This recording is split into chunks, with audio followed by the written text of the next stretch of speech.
బీహార్లో దొంగల రూటే వేరు.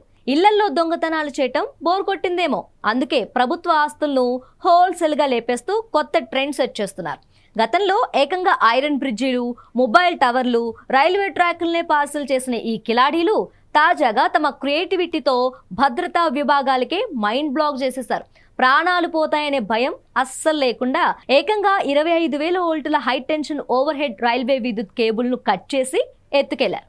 పాట్నా గయా ప్రధాన రైల్వే మార్గంలో ఈ విచిత్రమైన ఘటన వెలుగు చూస్తుంది. సాధారణంగా హై వోల్టేజ్ కరెంట్ వైర్ ముట్టుకుంటేనే బూడిదవుతారు.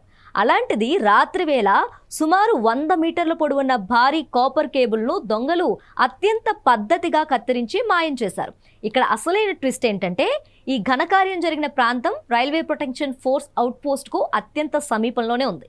రక్షణ కల్పించాల్సిన కాకీలు పక్కనే ఉన్నా దొంగలు మాత్రం ఎలాంటి శబ్దం కాకుండా తమ పనిని అత్యంత భద్రంగా ముగించుకొని వెళ్ళిపోయారు. ఈ కిలాడీల చేతివాటం వల్ల రైల్వే వ్యవస్థకు గట్టి షాకే తగిలింది. చోరీకి గురైన కేబుల్ రైళ్లకు విద్యుత్ సరఫరా చేయడంతో పాటు సిగ్నలింగ్ కమ్యూనికేషన్ వ్యవస్థలకు గుండెకాయ లాంటిది.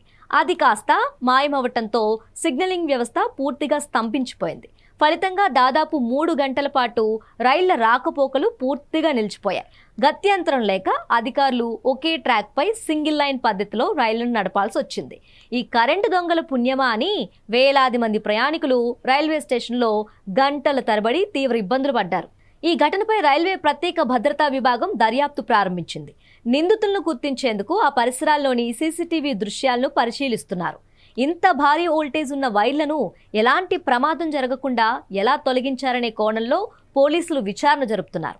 రైల్వే సాంకేతిక అంశాలపై పూర్తి అవగాహన ఉన్నవారే విద్యుత్ సరఫరా నిలిచిపోయే సమయాన్ని ముందే తెలుసుకొని ఈ నేరానికి పాల్పడి ఉంటారని అంతర్గత వర్గాలు అనుమానిస్తున్నాయి. ఈ విచిత్ర చోరీ ఉదంతం సామాజిక మాధ్యమాల్లో కూడా విస్తృతంగా వైరల్ అవుతుంది.